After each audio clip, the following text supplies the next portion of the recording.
20세기 가장 위대한 철학자 중 한 명으로 꼽히는 앤서니 플루라는 사람은 50년 이상 무신론을 주장하면서 전 세계를 다니며 하나님의 존재를 부정하는 강연을 했습니다.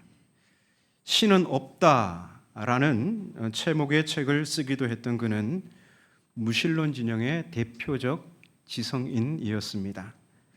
그런데 2004년 81세의 나이에 이 플루는 충격적인 고백을 합니다. 나는 이제 하나님의 존재를 인정한다. 몇 세예요? 81세. 그러면 어르신들도 우리의 전도의 대상 될 수 있겠죠? 평생의 신념을 바꾼 이유를 묻는 기자들에게 그는 이렇게 대답했습니다. 유전자 연구, 그리고 생명의 복잡성, 우리 인체가 너무나 복잡하고 조밀하고 정밀하더라는 거죠. 그리고 또 우주도 마찬가지죠. 이 우주가 존재하는데 이 우주가 배치되어 있는 이 위치, 그리고 이 정밀성, 이 질서정연함, 조금이라도 비틀어지고 온도가 달라지고 하면 이 모든 혼돈의 상황이 올 수밖에 없는 이 우주의 질서를 살펴보니까 이것은 절대자가 계획하지 않았다면 불가능하다, 이런 결론에 이르게 됩니다. 특히 주목할 만한 것은 그의 마지막 저서 신이 있다에서 그가 예수 그리스도의 부활에 대해 언급한 부분입니다. 그는 부활은 역사적 사건으로 가장 철저하게 입증된 기적이라고 기록했습니다. 평생을 하나님을 부정했던 철학자가 수많은 증거들을 검토한 끝에 예수님의 부활이 실제로 일어났다는 결론에 도달하게 된 것입니다. 플루는 이렇게 말했습니다. 빈 무덤과 목격자들의 증언, 초대교회의 갑작스러운 등장과 성장, 그리고 제자들의 급격한 변화는 부활이라는 실제 사건 없이는 설명하기가 어렵습니다. 내가 평생 추구해온 이성과 논리는 결국 부활의 현실로 나를 인도했습니다. 물론 그 배후에 그를 깨우친 성령 하나님이 계셨겠죠. 그의 회심은 단숨에 이루어진 것이 아니었습니다. 수십 년간의 연구와 성찰, 그리고 증거에 대한 정직한 탐구의 결과였습니다. 죽기 전 그는 이런 말을 남겼습니다. 내 인생의 마지막 순간의 가장 놀라운 발견은 내 평생에 부정했던 그 하나님이 실제로 존재한다는 것이며 예수 그리스도의 부활이 역사적 현실이라는 것입니다. 그는 부활을 부정하는 무신론자에서 부활을 증거하는 증인으로 바뀌게 된 것입니다.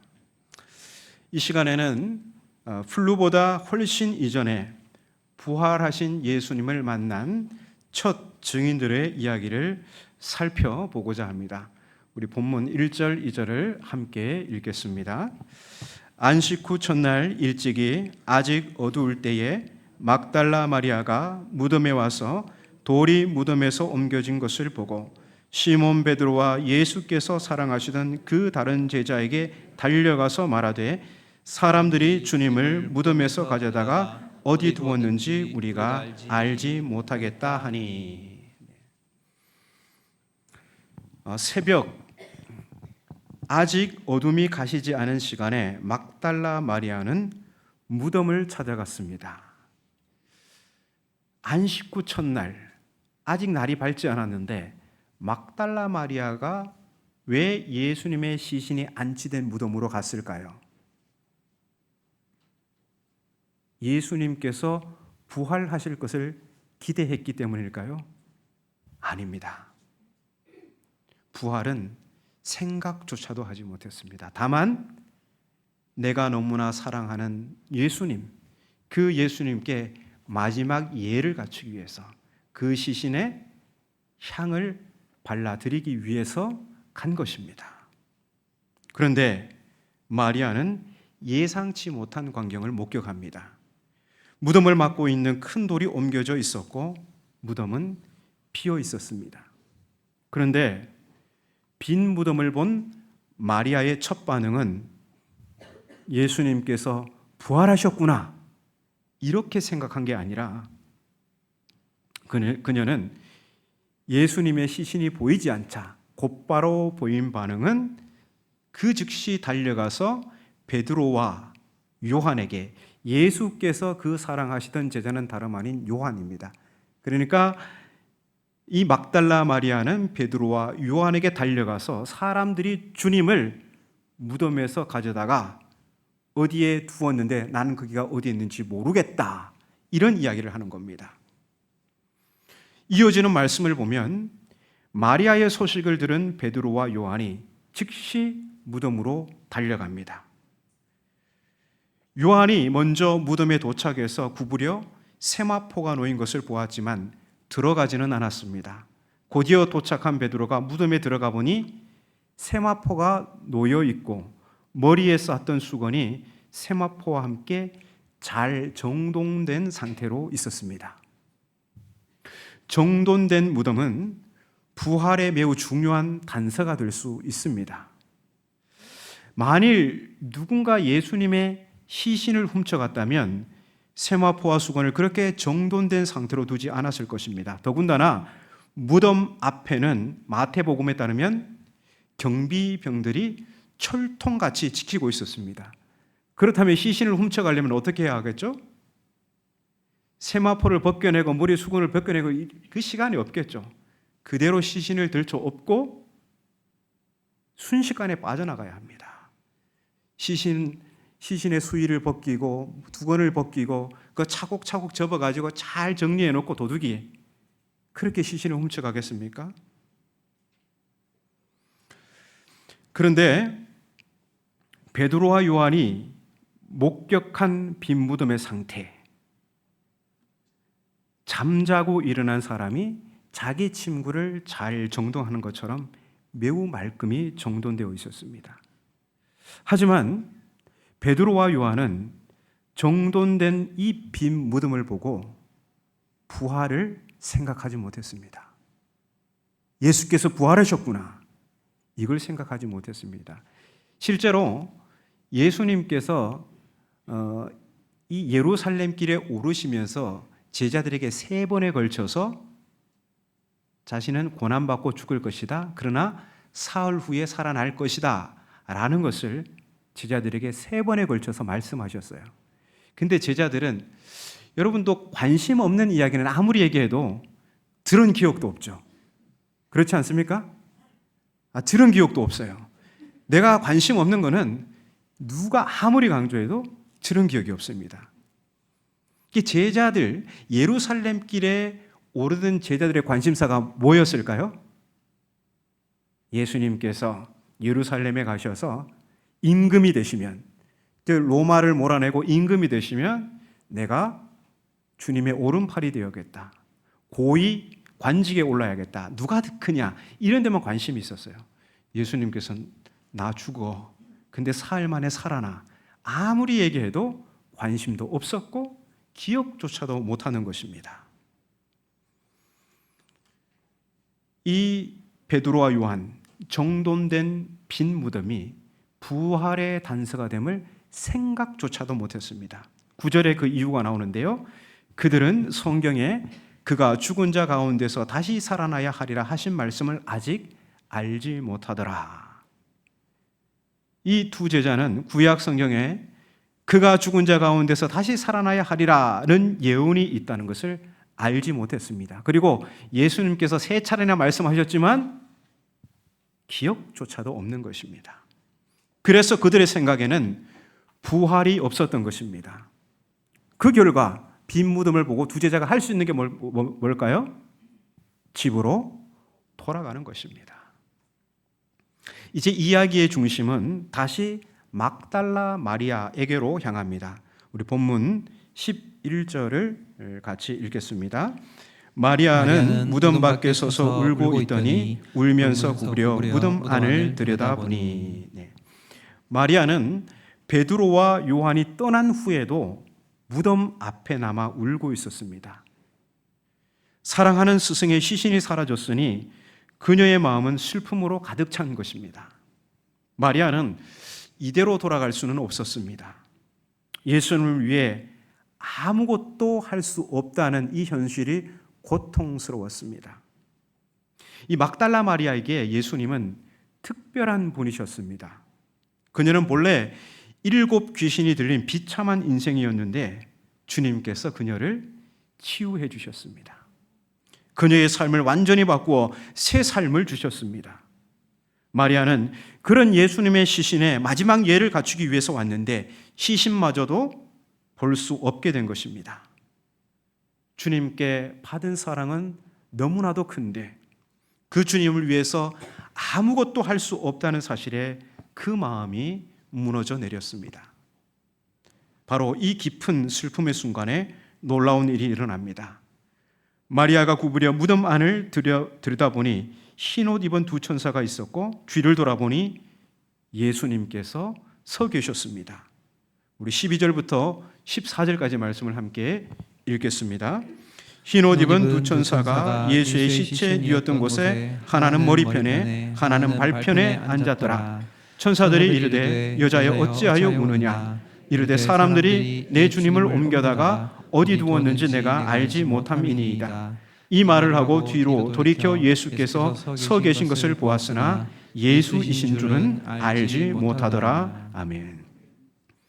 마리아는 여전히 눈물을 멈추지 못합니다. 이 헬라의 원문을 보면요, 처음부터 끝까지 계속해서 마리아는 거의 통곡을 하고 있었습니다. 천사들이 묻습니다. 여자여 어찌하여 우느냐. 마리아가 대답합니다. 사람들이 내 주님을 옮겨갔는데 어디 있는지 알지 못합니다. 그 말을 하고 뒤로 돌아섰는데 그녀 앞에 예수님께서 서 계신 것입니다. 하지만 마리아는 예수님을 알아보지 못합니다. 신령한 몸으로 부활하셨기 때문에 육체적 부활을 하셨는데 신령한 몸으로 부활하셨기 때문에 알아보지 못한 거죠. 그때 예수께서 물으십니다. 여자여 어찌하여 울며 누구를 찾느냐. 아직 마리아는 예수님을 알아보지 못하고 동산지기로 생각합니다. 그래서 묻습니다. 당신이 예수님의 시신을 옮겼으면 어디에 두었는지 내게 알려주십시오. 그러자 예수님께서 그녀의 이름을 부르십니다. 마리아야. 마리아야. 누군가 내 이름을 불러주면 어떻습니까? 혹시 우리 아내 되시는 분들 남편이 어이 하고 부르면 기분 좋습니까? 그런 분들 계시죠? 네. 어이 이렇게 저도 어디선가 들었습니다. 저하고 아주 가까운 분들에게 들었습니다. 네. 크면서 이름을 불러줘야 비로소 그 존재가 존재다워지는 것이죠. 예수님께서 여자여 하다가 이제는 마리아야 이렇게 불러주셨습니다. 신령한 몸으로 부활하신 주님의 몸은 알아보지 못했지만 과거 그녀의 이름을 불러주신 주님의 인격적인 목소리는 똑똑히 알아들을 수 있었습니다. 그 인격적 목소리를 듣자 비로소 마리아는 자신의 눈앞에 계신 분이 예수님이심을 알게 됩니다. 그래서 그 즉시 대답합니다. 네, 선생님. 우리는 여기서 중요한 진리를 알게 됩니다. 부활하신 예수님을 만난다는 것은 실패와 슬픔과 절망의 자리에서 우리 자신을 회복시키시는 인격적 주님의 부름을 듣는 것입니다. 부활하신 예수님은 우리 각자의 이름을 아시고 우리가 겪고 있는 실패와 슬픔과 절망을 아십니다.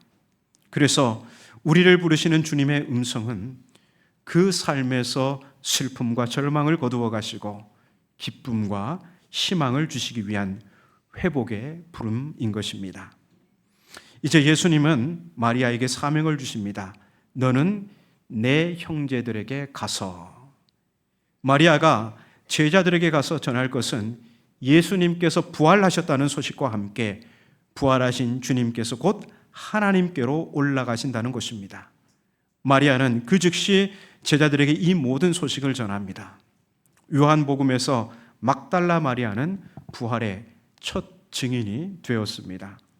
슬픔에 잠겨 있던 여인이 부활하신 주님을 만나 기쁨과 희망의 소식을 전하는 사명자로 새롭게 태어나게 된 것입니다. 2차 세계대전 당시 일본군 포로 수용소에서 있었던 일입니다. 포로 수용소는 산둥, 중국 산둥에 있었고요. 이 일본군들이 사용했던 활용했던 수용소죠. 이 에릭 리델이라는 사람이 있는데요. 우리 화면에 한번 보여주실래요?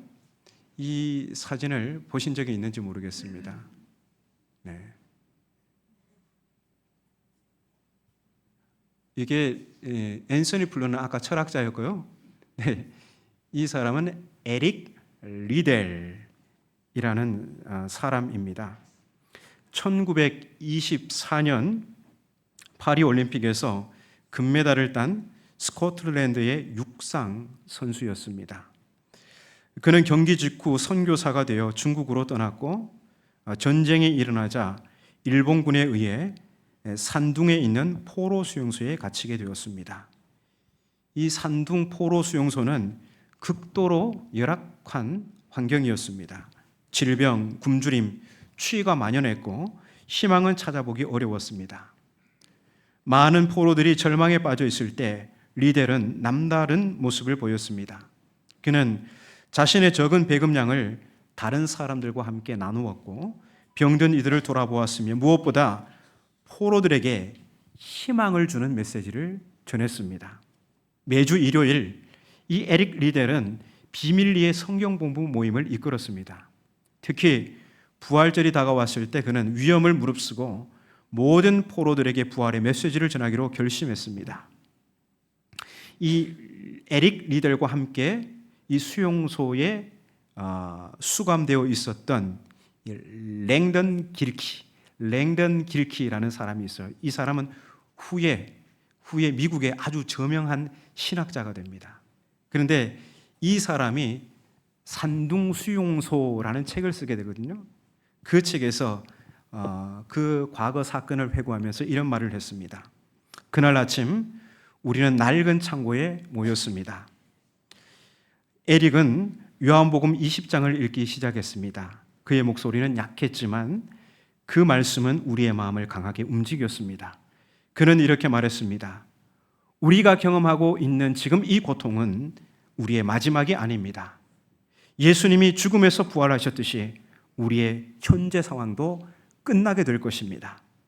막달라 마리아가 무덤에서 슬퍼하다가 부활하신 주님을 만났듯이 우리도 이 어둠 속에서 주님을 만날 수 있습니다.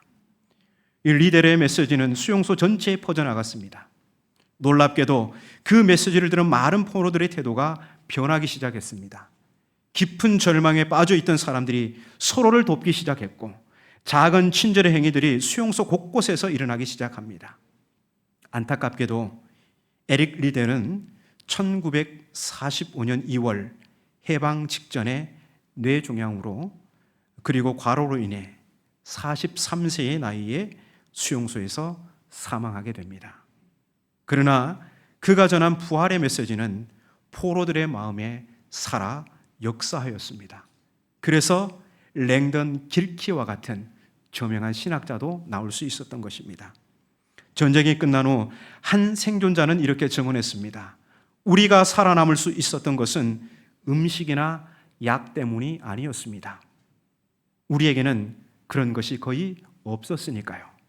우리가 살아남은 것은 에릭 리델이 우리에게 심어준 부활의 희망 때문이었습니다. 그는 늘 말했습니다. 막달라 마리아처럼 당신의 이름을 부르시는 주님의 인격적 목소리를 들으십시오. 주님은 살아 계십니다. 수용소에서 에릭의 마지막 메시지는 항복은 선택사항이 아닙니다. 항복은 선택하는 것이 아닙니다. 부활의 희망을 품은 신앙 고백이었습니다. 그는 죽음 앞에서도 항복하지 않았고 부활의 희망을 끝까지 붙잡았던 것입니다. 오늘 우리가 살펴본 요한복음 20장 이야기는 단순한 역사적 사건이 아닙니다. 이것은 오늘 우리의 삶에도 적용되는 살아있는 진리입니다. 항복은 선택하는 것이 아닙니다. 어떤 어려움과 고난 앞에서도 부활하신 주님이 주시는 희망을 붙잡는 것이 그리스도인의 삶이라는 것입니다. 마리아가 무덤 앞에서 슬픔에 항복하지 않고 계속 주님을 찾았듯이 우리도 삶의 모든 상황 속에서 부활하신 주님을 찾는다면 주님을 만나 그 능력으로 살아가게 될 것입니다. 우리 주님께서 부활하셨습니다. 우리 주님께서 여러분의 이름을 불러주시고 새 생명과 희망을 주십니다. 이 부활의 능력이 오늘 우리 각자의 삶에 임하기를 주님의 이름으로 축원합니다.